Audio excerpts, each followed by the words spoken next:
அஸ்ஸலாமு அலைக்கும். எல்லாம் எப்படி இருக்கீங்க? நல்லா இருக்கீங்க? நியூ இயர் எப்படியே கொண்டாடிங்களா? இந்த வருஷம் என்ன லட்சியத்தை கையில் எடுத்திருக்கீங்க? இது பின்பற்றணுன்ட்டு நான் எடுத்திருக்கேங்க. வாக்கிங்க ரொம்ப நாள் ஆச்சு. இன்னிலேருந்து ஸ்டார்ட் பண்ணிட்டேன். ஒரு 2 கிலோமீட்டர் நடக்கணும் அப்படின்ட்டு நானே என் ஹஸ்பண்டையும் என் பொண்ணையும் கூட்டிகிட்டு போகிறேன். நமக்கு அம்மாவுக்கு அம்மா காலத்தில் ரொம்ப ஆரோக்கியமாக இருந்தாங்க. அதே அம்மா காலத்தில் கம்மி, நம்ம காலத்தில் ரொம்ப கம்மி, நம்ம பிள்ளைங்க காலத்தில் ரொம்ப ரொம்ப கம்மி. என்ன காரணம் அப்படின்னா, நம்மளோட உடம்பு வலிமையோட மனசு வலிமை அதிகம் இருக்கணுங்க.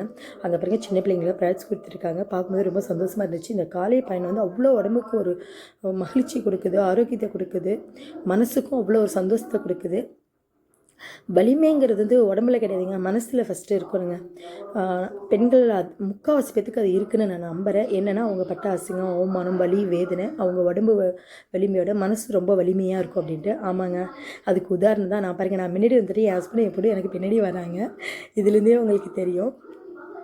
இந்த காலத்தில் உள்ள பெண் பிள்ளைங்களுக்கு முக்கியம் மனசு ரொம்ப வலிமையாக இருக்கணுங்க, ஆரோக்கியத்தோட. அதுதான் ரொம்ப ரொம்ப முக்கியமான ஒரு ஆரோக்கியம்னு நான் நினைக்கிறேன். உங்களோட நினைப்பு எப்படி இருக்குது?